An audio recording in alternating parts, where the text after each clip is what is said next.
you talked about the capital improvement plan. The manager did introduce his capital improvement plan, a 3-year plan this year. What are some of the highlights? Well, so we're doing a 3-year focused piece of this. There's specifics on some investment in Bluemont Park. There's some investment in our turf fields. The schools will have a component to this, but there are a couple of others that we'll talk about. But the big picture here is we're doing a 3-year plan to do the things that we have to do right now, and we'll resume our 10-year planning process next year. So we're going to have in all likelihood, some significant investments that will go to our community and our voters this fall. Stormwater also is a key piece of investments, is a key piece of this. But we're then going to come back to the longer term planning, because this year and this last 15 months have necessitated our significant focus, of course, on vaccines and our public health. So the CIP is what we have to do for these next year and the 2 years following, some planning.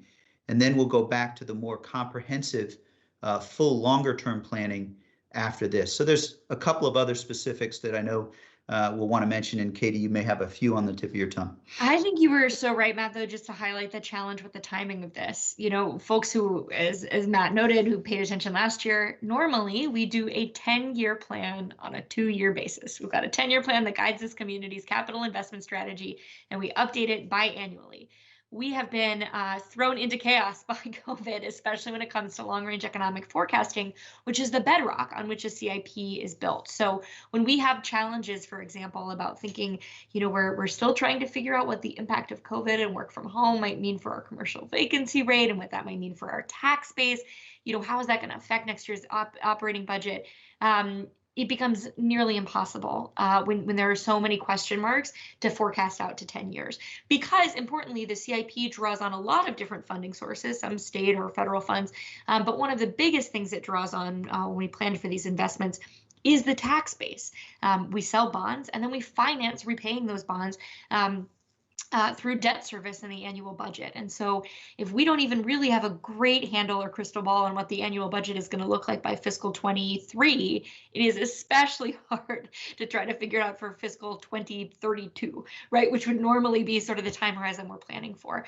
I share all of that to say, I know the CIP is going to be disappointing to some folks. It's only 3 years, and that means it's not as inclusive as the many priorities that we would normally have on a 10-year basis. I've already heard from at least one person expressing a lot of disappointment that an important open space project in Roslyn that is a priority for us and for the Roslyn community is not included. So it's a bridge CIP. I think that's a great analogy that the manager has put in our heads, you know, from our usual 10-year process to our next 10-year process.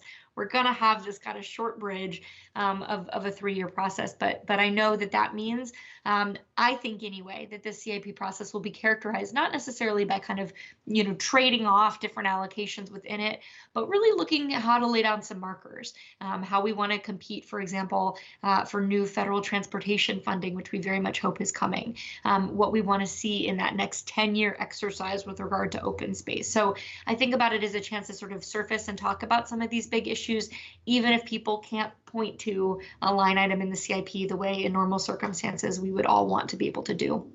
Right. So sit tight. We'll get to some of those longer term projects. We'll get to the other side of that bridge. Yes. Right. The other side of the bridge.